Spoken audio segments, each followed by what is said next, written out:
Hello everyone, and welcome to Investigations, the series I do where I shed some light on gaming mysteries and offer my opinion as to why it is what it is.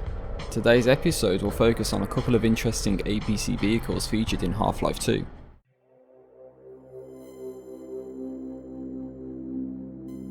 The mystery begins by accessing the level D1_train-station_04 from the chapter point insertion. To get to the APCs, one must enable the God mode cheat and use it to survive the fall to the ground from the rooftops. After the two APCs complete their scripted journeys, one can enter an APC and see a beige screen with some HUD hints about how to drive the vehicle. According to the Half-Life fandom wiki, this only works on the Xbox 360 version of Half-Life 2. It is unclear if the APC is fully drivable from the provided source shown here. This is of interest because the APCs are not drivable vehicles in Half-Life 2, so being able to drive them drivable is fascinating. Let's see if this can be replicated on the Xbox and PC versions of this game nowadays.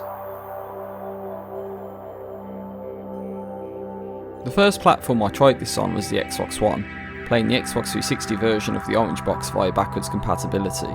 Upon reaching the 4th train station level, I activated the God mode cheat and headed towards the APCs.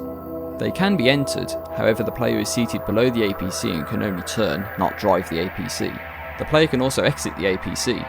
Unfortunately, this is not what the original source showed, so I can only conclude that the game has been patched when being played on Xbox One to not show the beige screen. Let me continue on with my findings on the PC.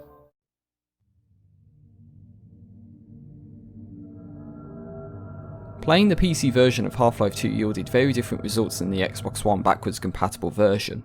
When entering one of the APCs, the screen flashes violently as the background music pauses and HUD hints display about how to drive this vehicle.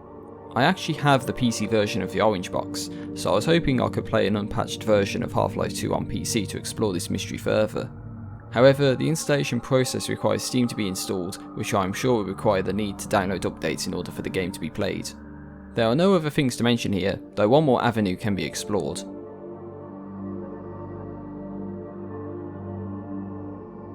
The last thing I tried when investigating this mystery was to play the Xbox 360 version of the orange box the way it was intended, that is to be played on an Xbox 360. This is where the most interesting observation happens. When one enters an APC, the screen turns to a solid colour and HUD hints display about the controls for this vehicle. This is the closest to the original source on any platform that I tried this on.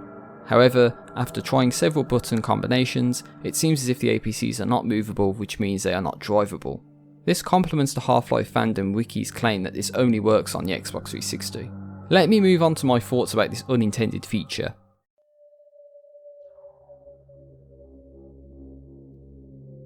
Initially, I wanted to explore the Valve source code for Half-Life 2 from the leak and the 2006 versions. The Half-Life 2 leak code indicates that the APC was meant to be drivable by the player at some point, as the unused E3 map E3_outpost_test showcases. However, the 2006 code and all the subsequent versions of the Half-Life 2 source code show that the player was never meant to access an APC as the used function shows. As a result, I thought maybe the answer lies in the APC script file. However, this proved fruitless as I can only access the most up-to-date version of the APC script file on PC. After looking at D1_train-station_04's VMF file, I found that the option for the APCs to start locked was set to no. This is why the APCs in this level are drivable in the first place. Other levels with APCs, such as D1_canals_07, have non-drivable APCs because the starts locked option is set to yes. My final thought is to suggest that maybe the beige screen is just a camera glitch instead of an intended effect that lies within the game's coding. Perhaps the camera is placed beneath the ground and the player is staring into the void. The beige screen only happens when Half-Life 2 is played on the Xbox 360, which is a mystery in itself. The APCs are enterable, which is something at least.